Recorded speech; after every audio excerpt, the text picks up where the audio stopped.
Hello, this is Alistair Beaumont, the Heretic Hermit, bringing you today's birthday reading for Wednesday, August 6th, 2025.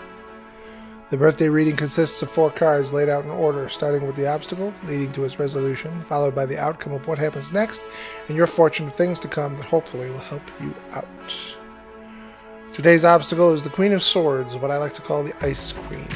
She represents dominance here, as a female or feminine force that has you at her or its mercy. While I was writing this out, I got the impression of either a woman who is too controlling in a relationship, or a mother having difficulty letting her children go when they need to move away from home. I suppose this could technically fit both bills, or either one.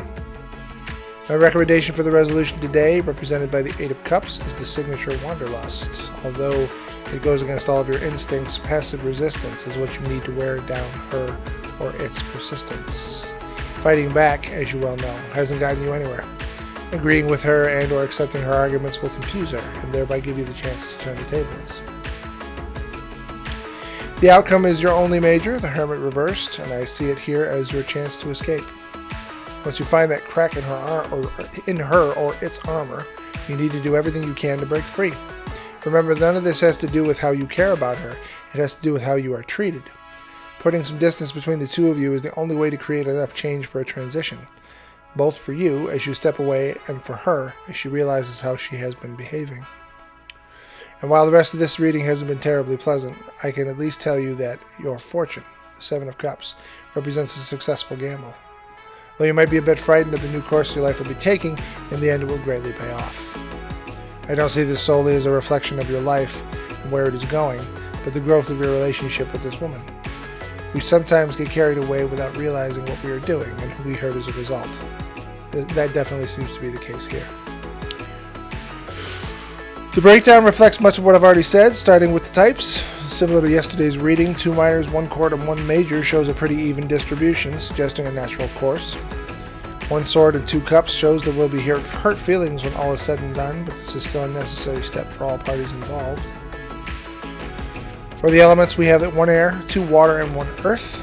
The repercussions of what you do here will have a lasting and positive effect both on how you handle relationships in the future and with how this particular influence treats you, meaning it doesn't have to be a permanent goodbye, just a necessary separation. And finally, your path is 7, 8, 9, which is all about growth. A seed was planted, 7, it grew, 8, but when it grew too large, oppression started, probably out of fear. Either way, the pot can't hold the roots, your roots, so it has to break, 9. You can see now how this could apply to a mother having trouble letting her child grow up and leave, or how an overbearing and fearful partner may take your development as a threat and want to control you. It's all about fear of loss. In the place of a quote, because I can't come up with one that fits, I give you 2 movies and a song that resonate with this reading subject matter. Lady Bird, starring Saoirse Ronan, however you say that, was pretty good, especially the ending. The Edge of 17, starring Haley Steinfeld, was fantastic and just really, really funny. And the Matchbox 20's mega hit, Push, deals with an emotionally abusive relationship. So, yeah, that's what I ended up with while looking for quotes and came up short. But the song is great and the movies are too, so there you go. Thank you for watching this video. Please subscribe for more content and visit me at Alistair Beaumont, the Heretic Hermit, on Facebook, where I have all the links to my various websites and whatnot. You can also find them in the description to this video. I wish you all the absolute best, have a wonderful birthday, and remember that questioning the world around you may separate you from others, but it is the only way you can find the truth in a world full of lies. This is the path of a Heretic Hermit. Take care.